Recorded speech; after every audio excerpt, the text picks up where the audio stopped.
नमस्कार। अगस्ती संहिता वाचन इस उपक्रम में आप सभी का सहर्ष स्वागत है। श्री चरक संहिता चिकित्सा स्थान पंचमोध्याय गुल्म चिकित्सा, इसका वाचन हमारा चल रहा है। कल हमने वातज गुल्म इस अधिकरण का पूरा विवरण जो था वो देखा था।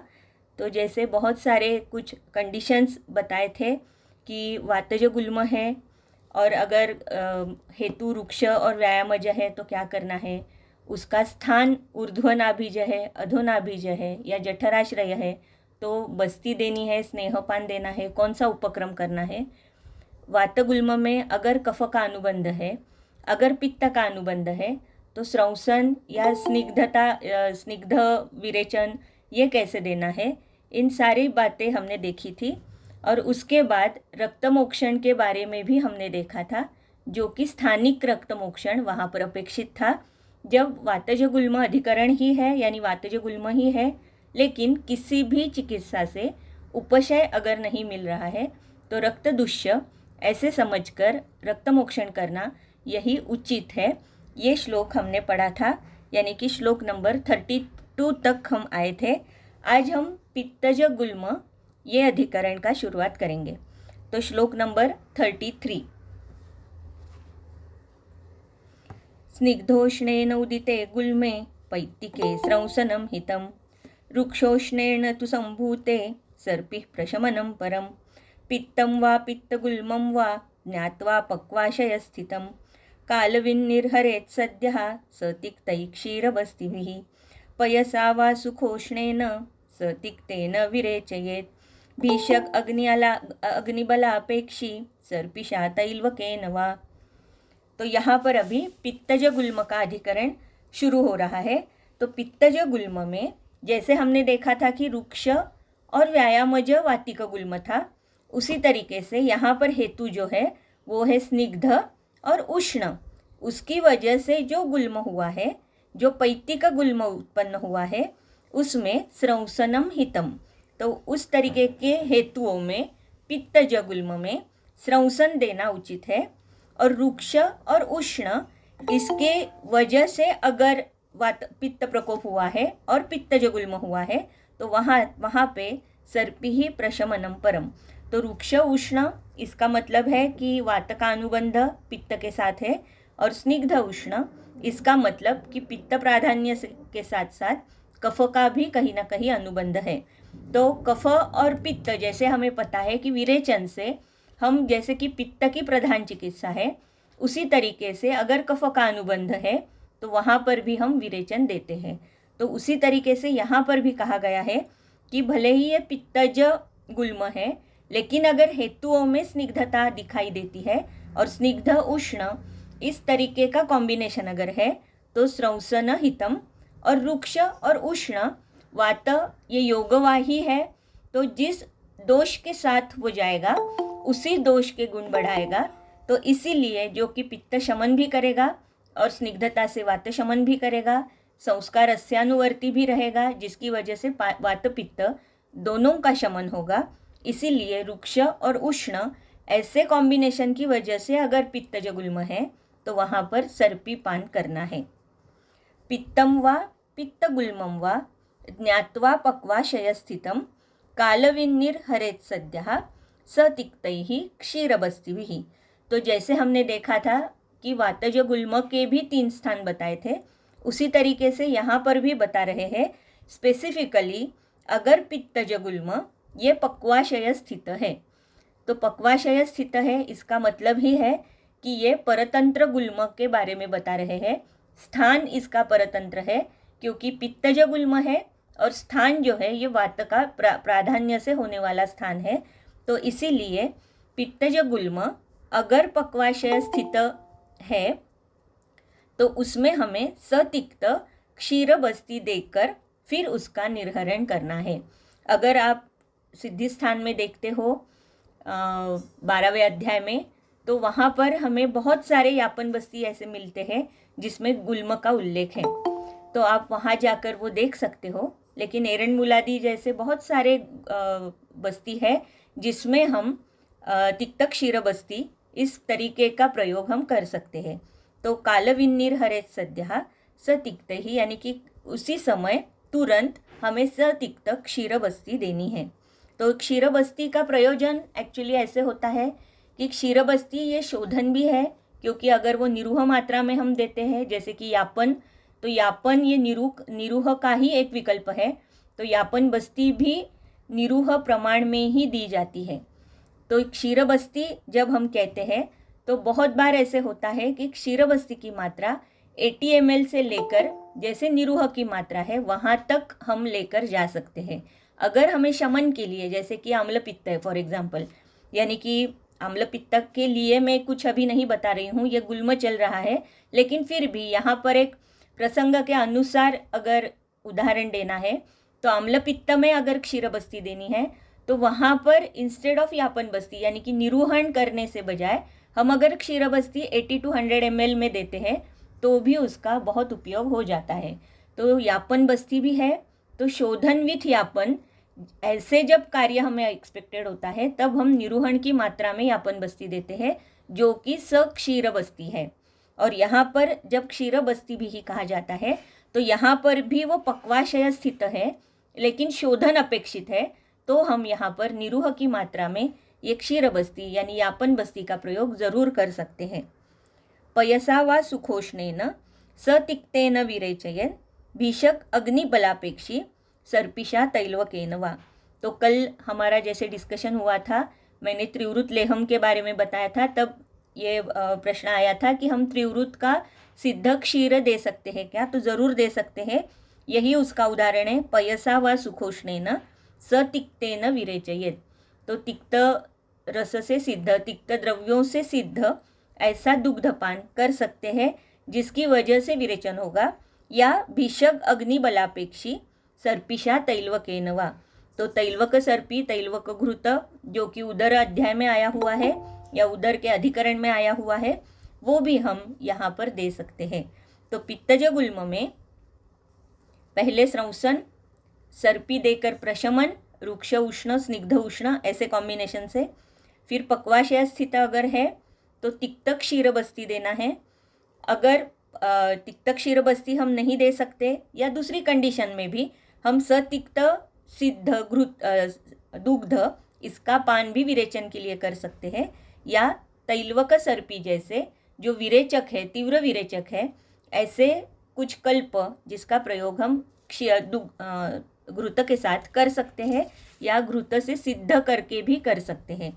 लेकिन तैलवक घृत ये बहुत ही थोड़ा इरिटेटिंग होता है, बहुत बार इसे छर्दी हो जाती है, तो ये जब हम देते हैं तो अग्निबल अपेक्षा ये देखना बहुत आवश्यक हो जाता है, क्योंकि तैलवक बहुत ही यानी कि स्टमक को इरिटेशन करती है।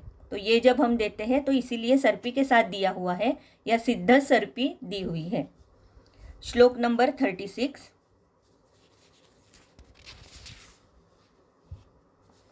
तृष्णाज्वरपरीदाह शूलस्वेदाग्निमार्दवे गुल्मिनामरुचौ चापि रक्तमेवावसेचयेत् छिन्नमूला विदह्यन्ते न गुल्मा यान्ति च क्षयं रक्तं हि व्यम्लतां याति तच्च नास्ति न चास्ति रुक्। तो यहाँ पर रक्तमोक्षण के बारे में कह रहे हैं। तो वातज गुल्म में हमने देखा वहाँ पर भी रक्तमोक्षण था, लेकिन जब किसी भी चिकित्सा से उपशय नहीं हो रहा है तब रक्तमोक्षण के बारे में बताया था। ये हमारा पित्तज गुल्म का अधिकरण चल रहा है। तो पित्तज गुल्म में रक्तमोक्षण ये जो अवस्था आती है, ये जब विदाह है रक्त को तब आती है, यानी कि ये मुख्य चिकित्सा के तौर पर भी हम रक्तमोक्षण कर सकते हैं। तो उसके लिए भी कुछ स्पेसिफिक कंडीशंस है, जैसे कि तृष्णा है, ज्वर है, दाह है, शूल है, स्वेद प्रवर्तन अधिक मात्रा में है और अग्निमार्दव है। तो इस अवस्था में, और फिर अरुचि भी है, इस अवस्था में गुल्म में रक्त का मोक्षण या रक्तावसेचन करना आवश्यक है। तो पित्तज गुल्म प्लस ये सारी लक्षण, तो इस कंडीशन में हमें रक्तमोक्षण करने की आवश्यकता है। छिन्नमूला विदह्यन्ते न गुल्मा यान्ति च क्षयं रक्तम ही व्यम्लताम याति तच्च नास्ति न चास्ति रुक्। तो अगर एक बार हम रक्तमोक्षण कर लेते हैं तो क्या होगा, व्याधि का छिन्न मूल होगा, यानी कि मूले कुठार, उसी तरीके से यहाँ पर मूल के ऊपर जो हम काम करने वाले हैं, जिसकी वजह से तच्च न अस्ति न चास्ति रुक, यानी कि जब हम रक्तमोक्षण करेंगे तब न वहाँ पे शूल रहेगा न गुल्म रहेगा। क्यों? क्योंकि रक्तमोक्षण की वजह से रक्त में जो व्यम्लता आई हुई है, व्यम्लता का मतलब है विदाह जो रक्त का हुआ है, तो ये विदाह रक्तमोक्षण की वजह से दूर हो जाएगा और संप्राप्ति भंग होने की वजह से गुल्म शांति हो जाएगी। तो इसीलिए ये पित्तज गुल्म में मुख्य चिकित्सा के तौर पर रक्तमोक्षण किया है। वातज गुल्म में जब किसी भी चिकित्सा का कोई भी उपयोग नहीं हो रहा है तब हमें रक्तमोक्षण करना है। तो ये दो रक्तमोक्षण की अवस्थाओं में ये प्रमुख फर्क है। व्यम्लता का मतलब है विदाह, रक्त का विदाह जो होता है ये कम करने के लिए हम रक्तमोक्षण करते हैं।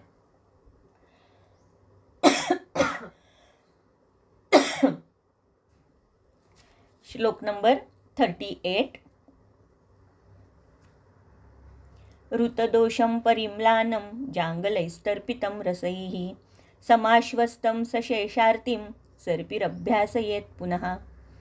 तो अभी रक्तमोक्षण हुआ जिसकी वजह से ऋत दोष यानी कि दोष कम हो गए, चले गए।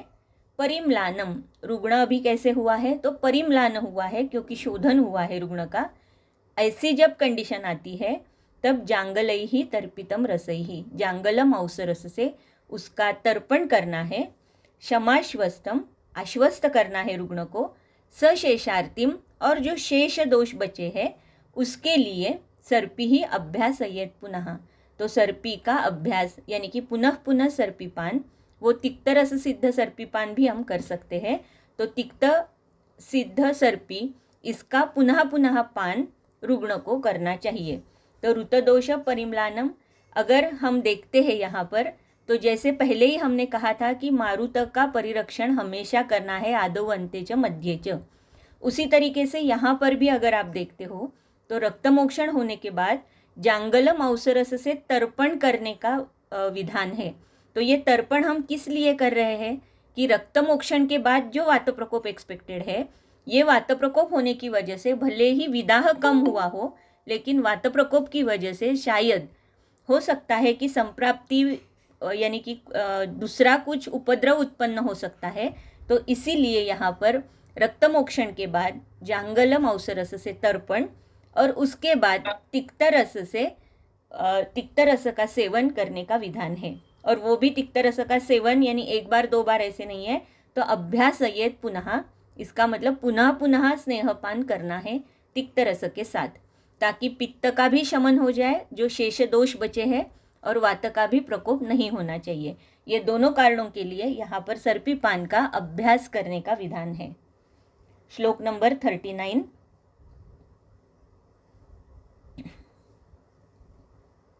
रक्तपित्तातिवृद्धत्वात् क्रियामनुपलभ्य च यदि गुल्मो विदह्येत शस्त्रम तत्र भिषग्जितम। तो यहाँ पर अभी धन्वंतरियाणाम अधिकारः ऐसे कह रहे हैं। तो शस्त्र का उल्लेख आया अभी।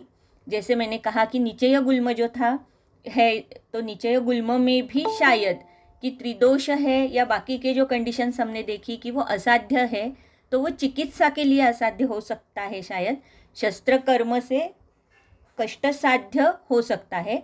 उसी तरीके से अभी यहाँ पर कह रहे हैं कि अगर गुल्म का विदाह बहुत हुआ तो तीन कंडीशंस यहाँ पर बता रहे हैं। रक्त पित्ताति वृद्धत्वात्, यानी कि रक्त की दृष्टि, पित्त की दृष्टि अति प्रमाण में है, ये पहली कंडीशन। क्रियाम अनुपलभ्य च, ये दूसरी कंडीशन, यानी कि कुछ क्रिया हम नहीं कर पा रहे हैं। तीसरी कंडीशन है यदि गुल्मो विदह्येत, यानी कि गुल्म का विदाह अति मात्रा में हुआ। ये तीन कंडीशंस अगर आपको दिखाई दे रही है तो शस्त्रम तत्र भिषग्जितम, तो वहाँ पर जीतने के लिए क्या उपयुक्त है? तो शस्त्र उपयुक्त है गुल्म को जीतने के लिए। तो इसका मतलब ये तीन कंडीशंस अगर दिखाई देती है तो वहाँ पर शमन चिकित्सा न करते हुए रुग्ण को रेफर करना है शल्य कर्म के पास या शल्य तंत्रज्ञ के पास। श्लोक नंबर 40। गुरु कठिन संस्थानो गूढ़मांसान्तराश्रयः अविवर्ण स्थिरश्चैव यः पक्वो गुल्म उच्यते अभी इसके बाद हम 3 अवस्थाएं गुल्म की देखेंगे, जो कि अपक्व है, विदयमान है और पक्व है। तो 3 कंडीशंस में से पहले जो कंडीशन है वो है अपक्व। तो अपक्व में कौन कौन से लक्षण हमें दिखाई देंगे? जहाँ पर गौरव है, काठिन्य है, तो जो संस्थान है इसका मतलब वो जहाँ पर है वो कैसे है कि कठिन है बहुत ही। गूढ़मांसांतराश्रयान, तो बहुत ही अभ्यंतर है, मांस के अंदर है। अविवर्ण, तो गुल्म का वर्ण भी उसमें कुछ बदलाव नहीं है, या सर्वांग वैवर्ण्य भी हम कह सकते हैं। बहुत बार ऐसे होता है निदान स्थान में भी, अगर गुल्म के हम देखते हैं तो वातज गुल्म है, पित्तज गुल्म है, कफज गुल्म है, लेकिन वैवर्ण्य ये मल मूत्र त्वचा यहाँ पर भी देखा जाता है। तो हमें ऐसे लगता है कि संप्राप्ति तो वहाँ पर हो रही है, फिर ये वैवर्ण्य पूरे शरीर में या मलमूत्र में भी कैसे आते हैं? तो दोष जब संचरण करते हुए रहते हैं तो सार्वदेहिक भी कुछ न कुछ लक्षण वहाँ पर दिखाते हैं। तो उसी तरीके से यहाँ पर अविवर्ण जब कह रहे हैं तो अविवर्ण ये गुल्म के लिए भी आया हुआ है और सर्वांग के लिए भी हम ले सकते हैं कि और कहीं पर भी इसका वर्ण में बदलाव नहीं है, तो ये कैसा है? अविवर्ण है। स्थिरश्चैव, गुल्म जो है वो बहुत ही स्थिर है, क्योंकि अभी यह अपक्व अवस्था में है।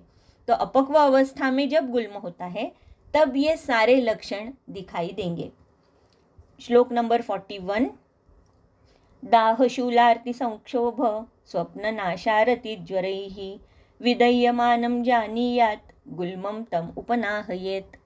तो इस तरीके का गुल्म अगर दिखाई देता है तो पाचन के लिए वहाँ पर उपनाह स्वेद लगाना है। तो उपनाह स्वेद जब हम निदान पढ़ते हैं, निदान पंचक, तब उपशय अनुपशय इसके बारे में बहुत बार पढ़ा जाता है, या थोड़ा सा वो पीछे रह जाता है। तब व्याधि विपरीत और व्याधि विपरीतार्थकारी, ऐसे 2 उपशय अनुपशय अगर सबको याद है तो ऐसे 2 प्रकार होते हैं। तो विपरीतार्थकारी इसका मतलब है कि दिखने में तो वो उसका स्वरूप व्याधि के जैसे ही दिखता है, लेकिन उसमें से जो उपशय मिलेगा तो वो अलग तरीके से मिलेगा, लेकिन उपशय ज़रूर मिलेगा।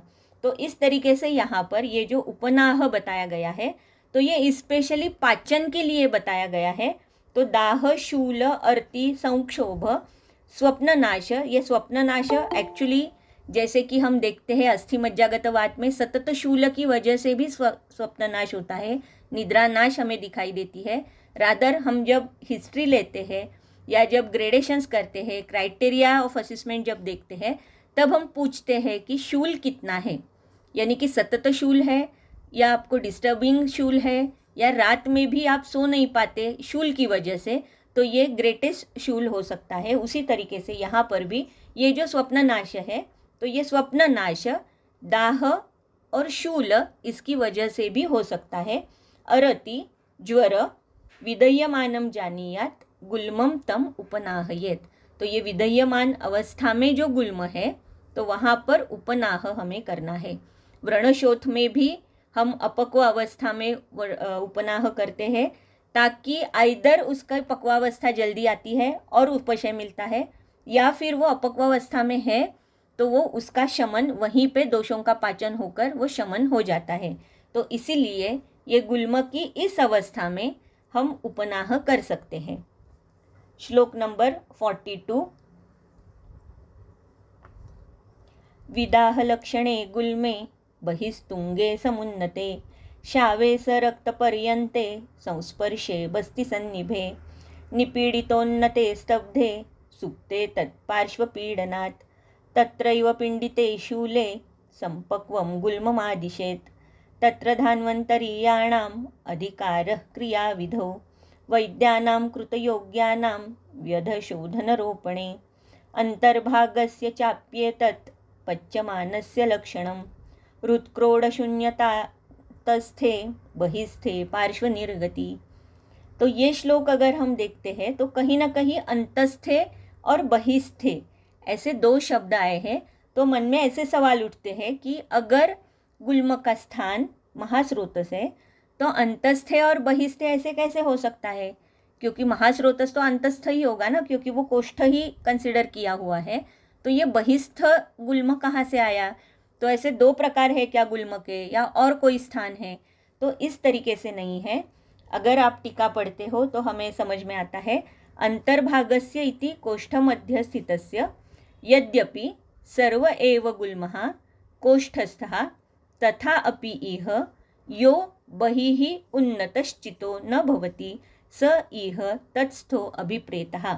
तो इसका मतलब ये है कि अभ्यंतर, अंतस्थ और बहिस्थ, जिसका उत्सेद हमें बहिस्थ दिखाई देता है तो उसे हम बहिस्थ कहते हैं।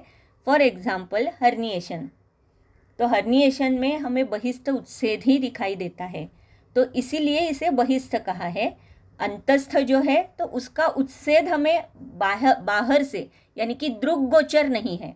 हो सकता है कि वो स्पर्शोपलभ्य है लेकिन दृग्गोचर नहीं है। इस तरीके के दो प्रकार यहाँ पर हमें दिखाई दे रहे हैं, अंतस्थे और बहिस्थे इस शब्द के साथ।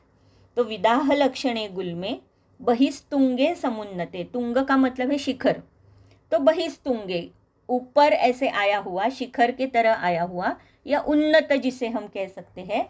और वो कैसा है, शावे सरक्त पर्यंते, पहली अवस्था जो थी अपक्व, जहाँ पर अविवर्ण ऐसे कहा था, अभी यहाँ पर कह रहे हैं कि शावे सरक्त पर्यंते, यानी कि शाव वर्ण का है लेकिन उसकी जो बॉर्डर है ये रक्त, आरक्त वर्णी है।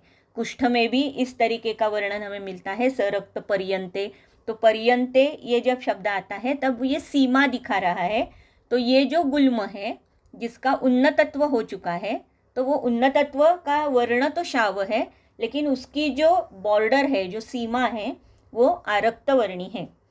संस्पर्शे बस्ती सन्निभे निपीड़ित उन्नते स्तब्धे, और संस्पर्श में यानी कि बस्तीवत, इसका मतलब है हो सकता है कि थोड़ा सा जलीय उसका स्पर्श हमें लग रहा है, यानी कि एकांतिक घन निबिड़ नहीं है जो कि हमें अपक्वावस्था में दिखाई दे रहा है। क्योंकि यहाँ पर जैसे दृग्गोचर है वैसे स्पर्श परीक्षा भी करने के लिए बोला गया है। तो स्पर्श में जैसे कि ये स्थिर है या कठिन है, ये जो शब्द आए हुए हैं ये स्पेशली स्पर्श के लिए आए हैं। वहाँ पर हम अविवर्ण ये दृष्टि से देख सकते हैं लेकिन स्थिरता ये हमें स्पर्श से ही समझ में आती है। उसी तरीके से यहाँ पर भी संस्पर्शे जब कहते हैं तो हो सकता है कि वो स्पर्श घन नहीं है लेकिन द्रवता की ओर जा रहा है, इस तरीके का संस्पर्श हो सकता है।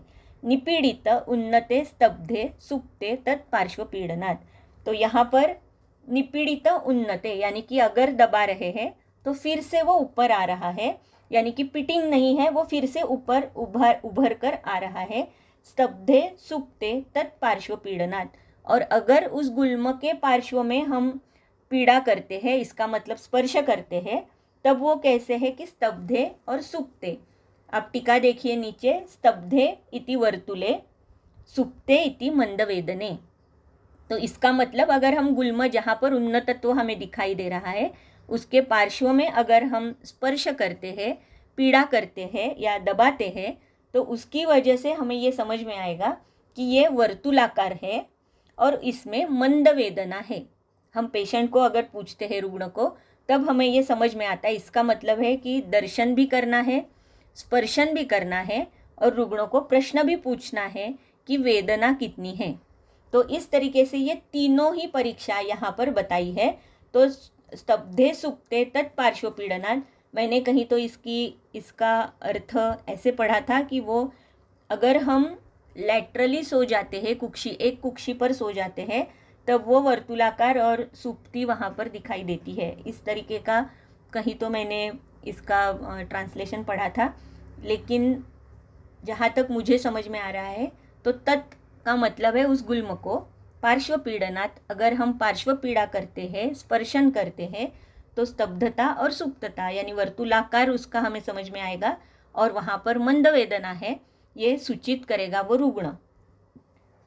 तत्रैव पिंडिते शूले संपक्वम गुल्मम आदिशेत, और वही गुल्म पिंडित स्वरूप, वर्तुल स्वरूप तो बताया ही है ऐसे, तो पिंडित स्वरूप है, तो वो गुल्म संपक्वम गुल्मम आदिशेत, तो ये पक्व गुल्म का ये वर्णन कर रहे हैं। अपक्वावस्था हमने देखी, गुरु और कठिन कैसे होगा, उसका पाक करने के लिए हम उपनाह लगाएंगे, तब वहाँ पर दाह, शूल, अर्ति, संक्षोभ इस तरीके के लक्षण उत्पन्न होंगे। इसके बाद पच्चमान के बाद हम पक्वावस्था देखेंगे, जहाँ पर वो बहिस्तुंग है, उन्नत है, लेकिन संस्पर्श से वर्तुलाकार हमें दिखाई दे रहा है। थोड़ा सा उसमें जलीय इस तरीके का या मृदु भाव वहाँ पर दिखाई दे रहा है। जलीय से ज़्यादा मृदु ये शब्द शायद अच्छा रहेगा। और फिर उसमें मंद वेदना दिखाई दे रही है। इस तरीके का जो गुल्म है वो पक्व गुल्म है।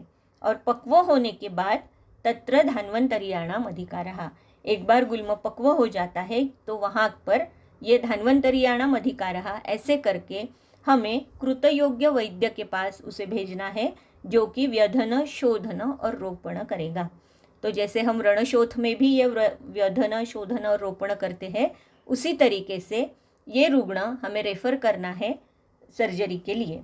अंतर्भागस्य चाप्येतत् पच्यमानस्य लक्षणम हृत्क्रोड शून्यता अंतस्थे बहिस्ते पार्श्व निर्गति। तो यहाँ पर ये हृत्क्रोड शून्यता ये जो शब्द आया हुआ है, तो इसके लिए ना ही टीका में कुछ लिखा हुआ है और ना ही इसका शब्दशः अर्थ मुझे शब्दकोश में मिला।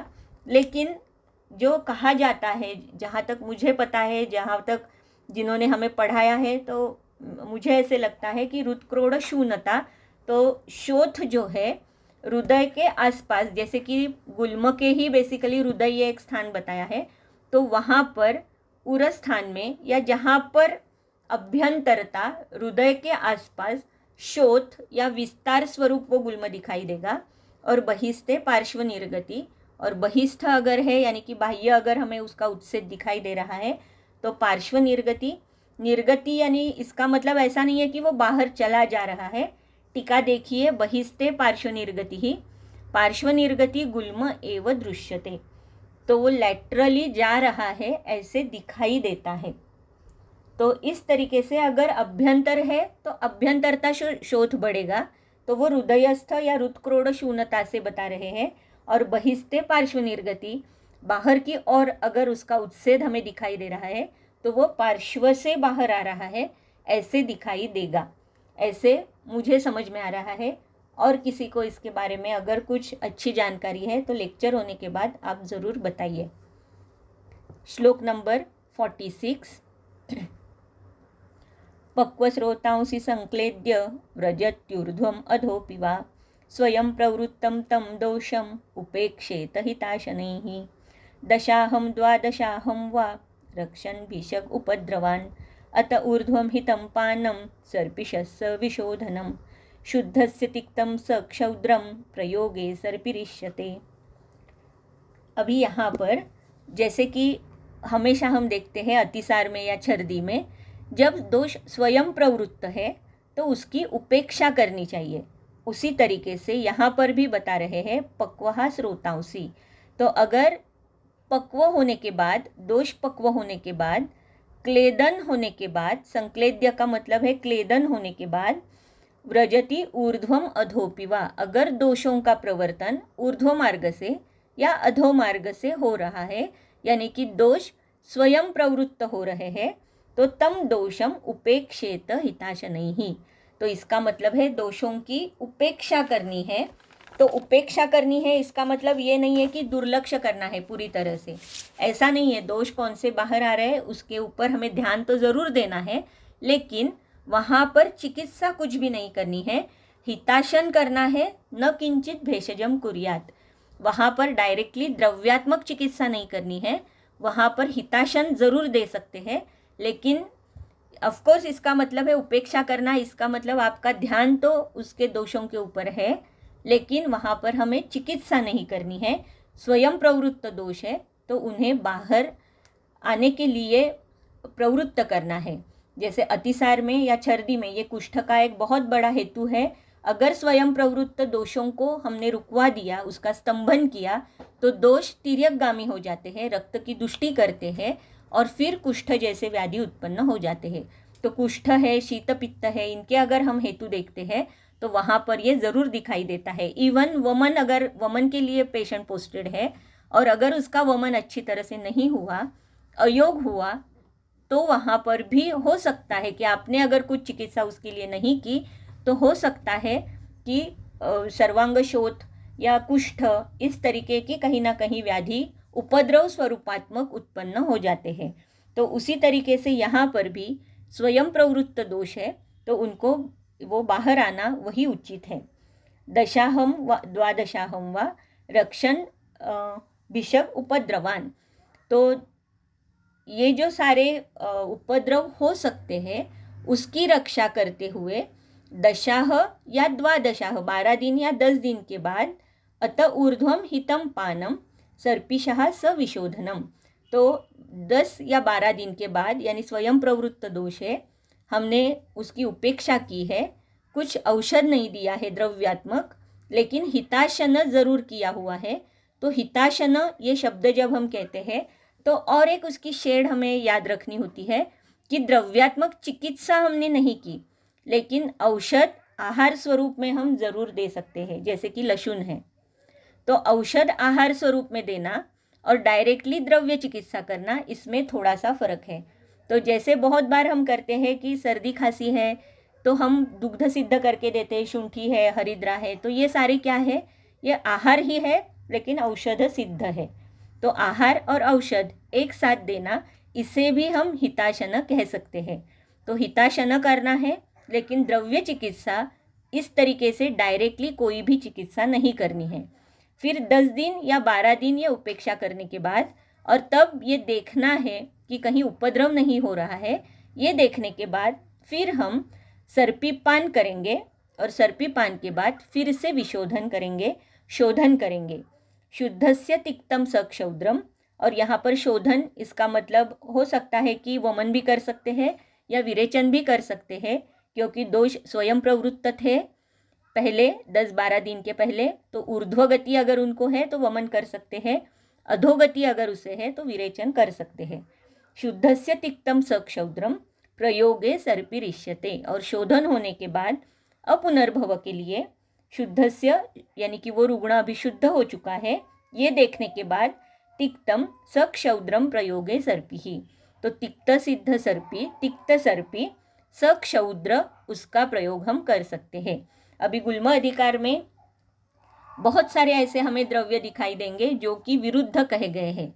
तो यहाँ पर सक्षौद्र सर्पी ये जो प्रयोग है, तो हमें ये ध्यान रखना चाहिए कि सर्पी और क्षौद्र इसका प्रयोग करना है, लेकिन एक मात्रा में नहीं करना है, क्योंकि ये एक मात्रा में अगर हम करते हैं तो वो विरुद्ध हो जाता है।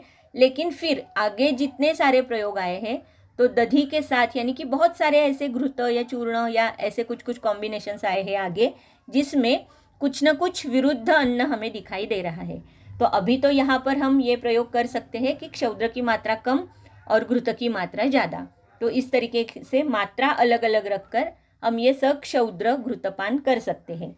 तो स्वयं प्रवृत्त दोष उनका पहले उपेक्षा करनी है, हिताशन उसे करना है, उपद्रवों की रक्षा करके 10-12 दिनों के बाद हमें ये देखना है कि पहले हमें घृतपान करना है, सर्पीपान करना है। तो अतः ऊर्ध्वम हितम, ऊर्ध्वम हितम का मतलब कुछ वमन के बारे में नहीं बता रहे हैं, तो पहले हमें सर्पीपान करना है, इसलिए ये ऊर्ध्वम हितम आया है। सर्पीपान के बाद विशोधन करना है, आइदर वमन करना है या विरेचन करना है, जैसे दोषों की प्रवृत्ति है उस तरीके का शोधन हमें करना है। और शुद्ध होने के बाद तिक्त रस से सिद्ध घृत प्लस क्षौद्र या मधु, इसका प्रयोग हमें अपुनर्भव के लिए या शमन के लिए करना है। तो यहाँ तक ये पित्तज गुल्म का अधिकरण समाप्त हुआ। अभी इसके बाद कफज गुल्म के बारे में बता रहे हैं। श्लोक नंबर 48। शीतलैर्गुरुभिः स्निग्धैर्गुल्मे जाते कफात्मके अवम्यस्य अल्पकायाग्ने कुर्यान् लङ्घनमादितः मन्दोऽग्निर्वेदना मन्दा गुरुस्तिमितकोष्ठता सोत्क्लेशाचारुचिर्यस्य स गुल्मी वमनोपगः उष्णैरेवोपचारिचर्यश्च कृते वमनलङ्घने योज्यश्चाहारसंसर्गो भेषजैः कटुतिक्तकैः सानाहं सविबन्धं च गुल्मं कठिनमुन्नतं दृष्ट्वादौ स्वेदयेत् युक्त्या स्निग्धं च विलयेत् भिषक् लङ्घनोल्लेखने स्वेदे कृतेग्नौ सम्प्रदुक्षिते कफगुल्मी पिबेत काले सक्षार कटुकं घृतं स्थानात् अपसृतं ज्ञात्वा कफगुल्मं विरेचनैः स स्नेहैर्बस्तिभिर्वापि शोधयेद्दाशमूलिकैः मन्देग्नावनिले मूढे ज्ञात्वा सस्नेहमाशयं गुटिकाचूर्णनिर्यूहा प्रयोज्या कफगुल्मिनां कृतमूलं महावास्तुं कठिनं स्तिमितं गुरुं जयेत कफकृतं गुल्मं क्षारारिष्टाग्निकर्मभिः। तो ये अभी कफज गुल्म का अधिकरण शुरुआत कर रहे हैं। तो कफज गुल्म जो है, जैसे हमने देखा वातज गुल्म के हेतु बताए, पित्तज गुल्म के हेतु बताए, उसी तरीके से शीतल और गुरु और स्निग्ध इस हेतुओं से अगर गुल्म उत्पन्न हो रहा है जो कि कफज गुल्म है, अवम्यस्य अल्पकायाग्नि, तो भले ही ये कफज गुल्म है लेकिन कायाग्नि अल्प है और रुग्ण अवम्य है। जैसे ये भी कंडीशन हमने बहुत बार देखी है कि व्याधि कभी कभी शोधनार्ह होता है लेकिन रुग्ण शोधन के लिए उचित नहीं होता, कभी कभी रुग्ण शोधन के लिए उचित होता है लेकिन व्याधि शोधन के लिए उचित नहीं होता।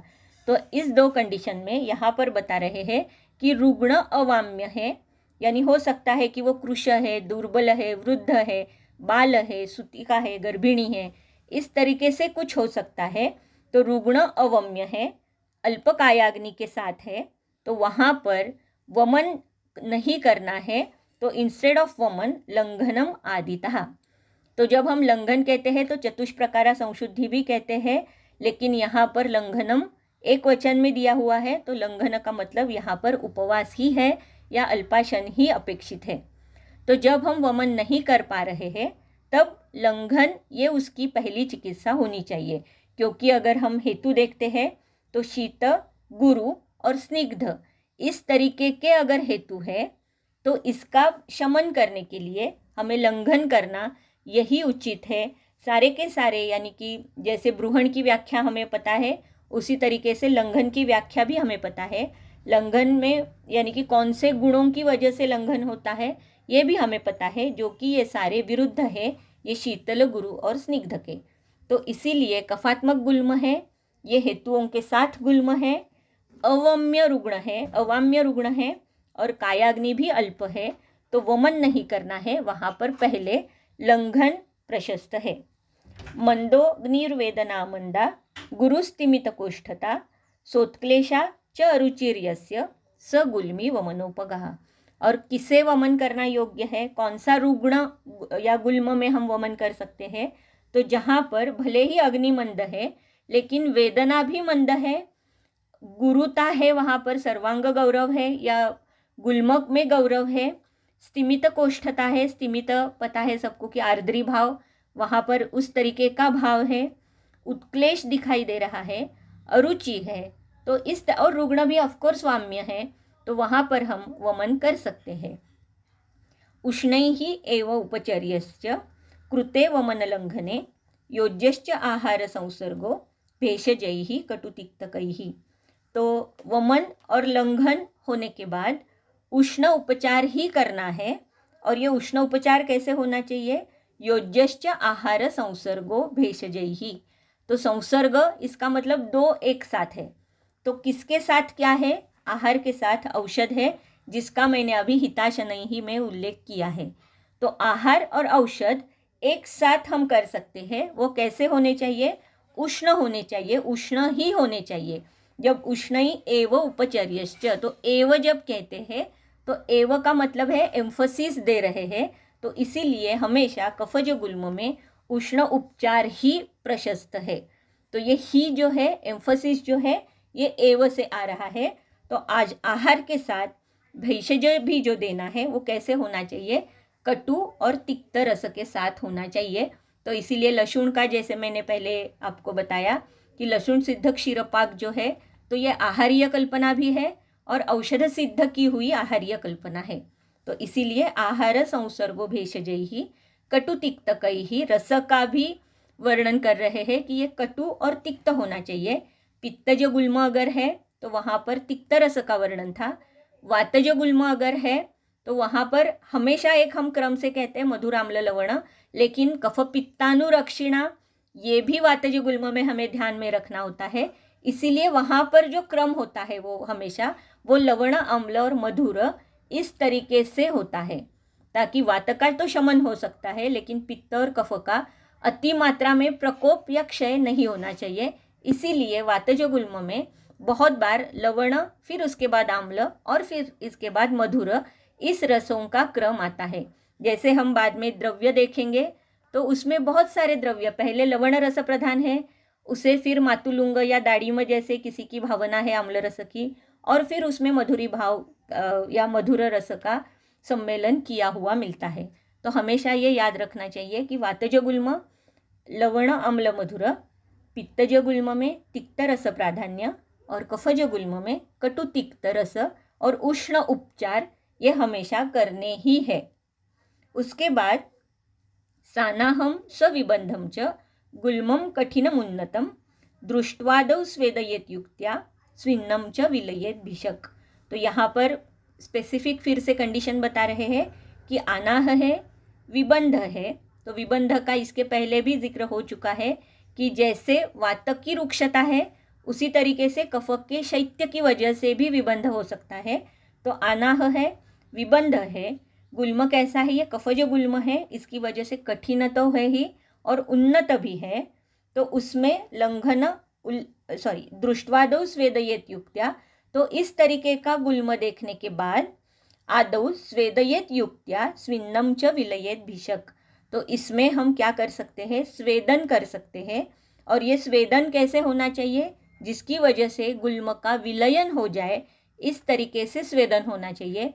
फिर वो अनग्नि हो सकता है या साग्नि भी हो सकता है। तो अनग्नि जैसे उपनाह के बारे में बताया, तो उपनाह स्वेदन भी हो सकता है। कहीं उष्ण लेपन करके भी हम स्वेदन कर सकते हैं, जैसे कि उदर में हम अर्कपत्र या एरंड पत्र से भी स्वेदन करते हैं, उस तरीके से स्वेदन भी यहाँ पर हो सकता है। तो इसीलिए स्वेदन करना है। और ये स्वेदन कैसे होना चाहिए, जिसकी वजह से गुल्म का विलयन हो जाए। फिर है लंघन उल्लेखन स्वेदे कृतेग्नौ संप्रदुक्षिते कफगुल्मी पिबेत काले सक्षार कटुकम घृतम। तो स्वेदन होने के बाद लंघन हुआ, उल्लेखन हुआ, यानी कि यहाँ पर शोधन हमने किया, वमन किया, वमन के बाद स्वेदन फिर से किया, स्वेदन होने के बाद अग्नि संदुक्षित हुआ, क्योंकि पहले कंडीशन हमने देखी कि मंदेग्नौ, अग्नि कैसा था, मंद था। इसके बाद हमने ये पूरी चिकित्सा की, अग्नि का प्रज्वलन हुआ। उसके बाद ये कफज गुल्म जो है इसे सक्षार कटुकम घृतम, यानी कि फिर से वहाँ पर शमन, शेष दोष शमन करने के लिए सक्षार और कटु ऐसा घृत वहाँ पर देना है, यानी कटु रस से सिद्ध और क्षार उसमें मिक्स करके ऐसा घृत हम दे सकते हैं, या क्षार और कटु रस से सिद्ध ऐसा घृत भी हम दे सकते हैं। स्थानात अपसृतम ज्ञात्वा कफ गुल्म विरेचनैहि। तो पहले ही कफ गुल्म का तो वमन ही करना है। वमन अगर हम नहीं कर सकते तो लंघन करना है। लंघन, वमन, स्वेदन, इसके बाद सक्षार कटु घृत देना है। और ये देने के बाद अगर हमें ऐसे लग रहा है कि कफज गुल्म स्थान से अपरुत हुआ है, नीचे की ओर आ रहा है, अपसृत हुआ है। अप का मतलब, जैसे कि उप का मतलब नज़दीक, अप का मतलब दूर, और श्रुत ये गतिवाचक शब्द है।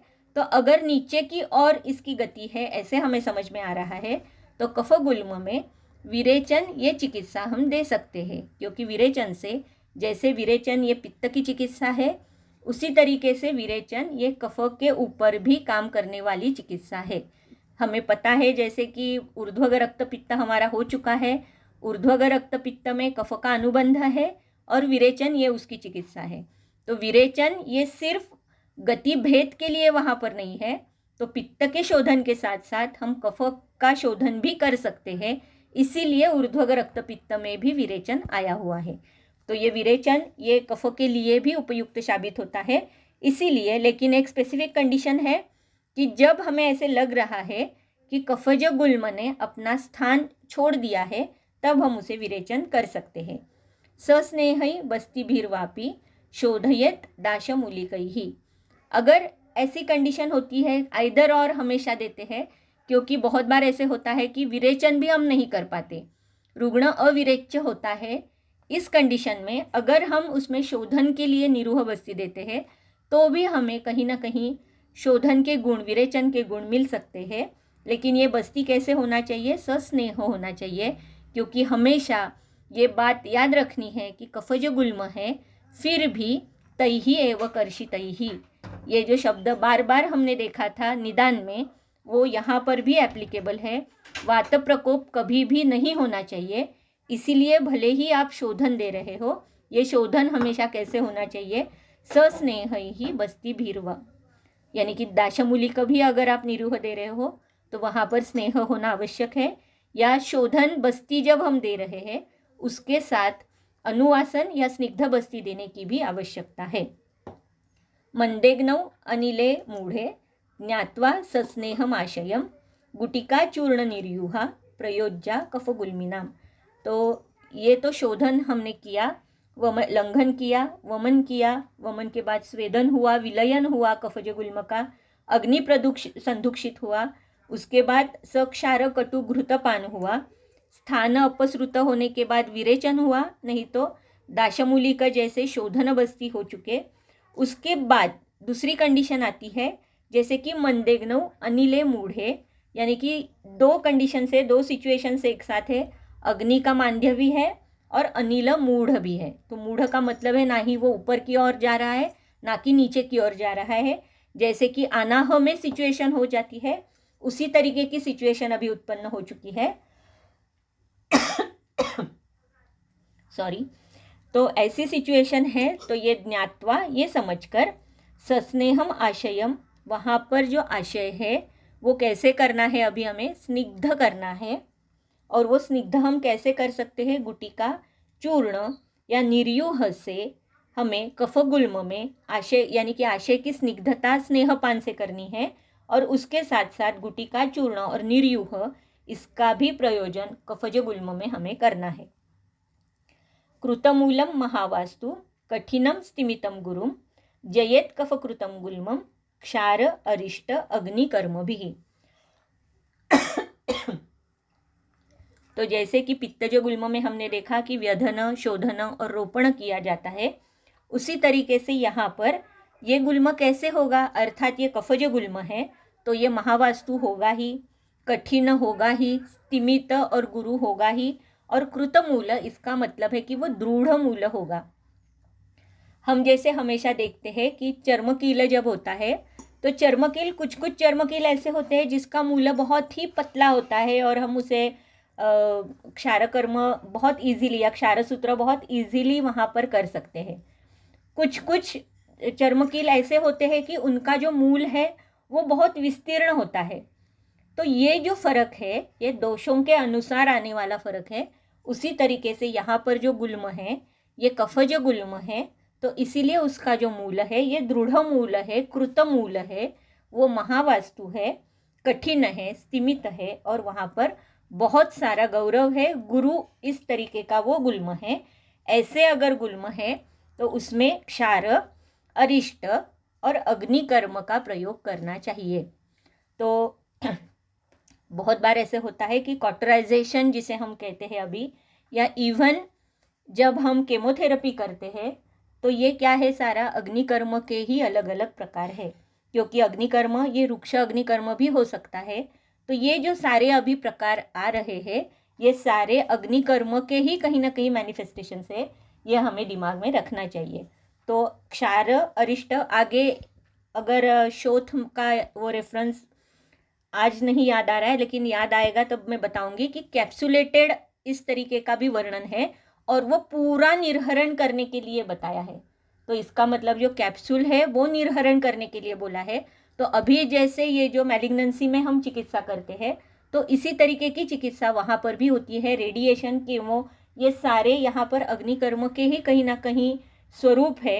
ये ऐसे मन में हम ला सकते हैं, मैं ऐसे नहीं दावा कर रही हूँ कि वही है, लेकिन ऐसे हम समझ सकते हैं।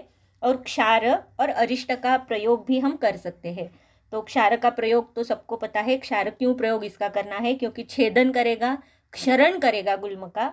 अरिष्ट जो है ये दोषों के पाचन के लिए, स्रोतों विशोधन के लिए इस तरीके से अरिष्ट आया हुआ है। तो जैसे कि द्राक्षारिष्ट है या मध्वासव है, इस तरीके के बहुत सारे हैं। आप मध्य अधिकरण में जाकर वहाँ पर भी देख सकते हो कौन कौन से मद्यों का प्रयोग, अरिष्ट का प्रयोग हम कर सकते हैं। तो इस तरीके से कफज गुल्म में हम क्षार, अरिष्ट या अग्निकर्म इसकी चिकित्सा जरूर कर सकते हैं। दो श्लोक नंबर 56, ये श्लोक पढ़कर हम रुकेंगे क्योंकि 8:25 हो चुके हैं। दोष प्रकृति गुल्मर्तु योगम बुद्ध्वा कफोल्बणे बलदोष प्रमाणज्ञ क्षारम गुल्मे प्रयोजयेत् एकांतरम द्व्यंतरम वा त्र्यहम विश्रम्य वा पुनः शरीरबलदोषाणां वृद्धिक्षपणको विदः श्लेष्माणं मधुरं स्निग्धं मांसक्षीरघृताशिनः छित्त्वा छित्त्वाशयात् क्षारः क्षरत्वात् क्षारयत्यधः मंदेग्नावरुचौ सात्म्ये मध्ये सस्नेहमश्नतां प्रयोज्या मार्गशुद्ध्यर्थम अरिष्टः कफगुल्मिनां। तो यहाँ पर जो ये क्षार, अरिष्ट, ये इसका प्रयोग जो बताया है, तो वो कैसे काम करेगा और कैसे और क्यों देना है, इसके बारे में ये श्लोक नंबर 56 से लेकर 59 तक बताया गया है। तो जैसे कि दोष प्रकृति गुल्मर्तु, तो ये गुल्म के भी दोष, गुल्म की प्रकृति यानी कि दोष प्रकृति वो रुग्ण की भी और दोष प्रकृति वो गुल्म की भी, क्योंकि कौन से दोष का प्राबल्य है वो देखने के बाद गुल्मर्तु यानी कि कौन से ऋतु में वो गुल्म उत्पन्न हुआ है, ये देखकर कफोल्बण गुल्म में बल दोष प्रमाणज्ञ, तो ये बल किसका है, रुग्ण का भी बल है, दोषों का भी बल है। तो ये देखकर प्रमाणज्ञ जो जानता है उसे क्षारम गुल्मे प्रयोजयेत्, ये जानने वाला बहुत अच्छी तरीके से क्षार का प्रयोग गुल्म में कर सकता है। एकांतरम द्व्यंतरम वा त्र्यहम विश्रम्य वा पुनः शरीर बल दोषाणाम वृद्धि क्षपणको विदः, तो शरीर बल की वृद्धि और क्षय ये जिसे अच्छी तरह से पता है, वृद्धि क्षपणको विदः, ये जिसे अच्छी तरह से पता है क्या, तो शरीर और बल दोषों की वृद्धि और क्षय, तो उसने 1 दिन के बाद, 2 दिन के बाद या 3 दिन के बाद क्षार का प्रयोग पुनः पुनः करना है। जैसे पित्तज गुल्म में तिक्त सर्पी का प्रयोग पुनः पुनः करना है, उसी तरीके से ये कफज गुल्म में भी 1 दिन छोड़कर, 2 दिन छोड़कर या 3 दिन विश्राम करके पुनः पुनः क्षार का प्रयोग करना है। इसका मतलब कि शरीर और दोषों का बल देखने के बाद, ये बल अगर अच्छा है तो आप 1-1 दिन के बाद भी क्षार का प्रयोग कर सकते हो। बल अगर थोड़ा कम आपको लग रहा है तो 2 दिन छोड़कर या 3 दिन छोड़कर फिर क्षार का प्रयोग कर सकते हैं। श्लेष्माणं मधुरं स्निग्धं मांसक्षीरघृताशिनः छित्त्वा छित्त्वाशयात् क्षारः क्षरत्वात् क्षारयति अधः, तो क्षरण कैसे होगा, छित्त्वा छित्त्वा होगा, आशय से क्षरण होगा उस गुल्म का और अधोमार्ग से वो बाहर निकल आएगा। श्लेष्माणम मधुरम स्निग्धम, श्लेष्म जो गुल्म है लेकिन वहाँ पर अन्नपान जो करना है वो मांस, क्षीर, घृताशिन और स्निग्ध इस तरीके से करना है क्योंकि क्षार प्रयोग हम कर रहे हैं। तो इसलिए यहाँ पर मधुर, स्निग्ध, मांस और क्षीर और घृत इनका प्रयोग जब हम क्षार कर्म कर रहे हैं तब करना है। मंदेग्नौ अरुचौ सात्म्ये मध्ये सस्नेहम अश्नताम प्रयोज्या मार्गशुद्ध्यर्थम अरिष्टा कफगुल्मिनाम, तो अरिष्ट जब प्रयोग उसका करना है तो वो क्यों करना है, तो कफज गुल्म में मार्ग शुद्धि करने के लिए, स्रोतो शुद्धि करने के लिए, अरुचि उसमें अगर है, अग्निमांद्य है, लेकिन मध्य कैसा है, सात्म्य है। तो ये सात्म्य शब्द बहुत ही महत्वपूर्ण है। हमेशा प्रत्येक अध्याय में हम ये देख रहे हैं कि मांस अगर सात्म्य है तो ही मांसाशन करना है, मांस रस देना है। क्षीर अगर सात्म्य है तो ही वहाँ पर सिद्ध क्षीर या क्षीरपान करना है। उसी तरीके से अगर मध्य सात्म्य है तो मध्य सात्म्य वही हम दे सकते हैं, उसी रुग्ण को हम मध्य दे सकते हैं जिसमें अग्निमांद्य है, अरुचि है और जहाँ पर मार्ग शुद्धि की अपेक्षा है, लेकिन रुग्ण मध्य सात्मी है तो वहाँ पर हम मध्य दे सकते हैं। लेकिन ये मध्य भी कैसे देना है, सस्नेहम अश्नताम, तो वहाँ पर भी सस्नेह इस तरीके के मध्य का पान करना है। तो यहाँ तक आज हम रुक रहे हैं।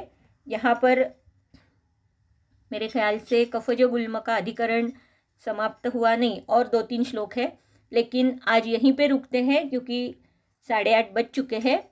तो सबको धन्यवाद। आज हमारा गुल्म श्लोक नंबर 59 तक हम रुक रहे हैं, और अब हम मिलेंगे नेक्स्ट मंडे को।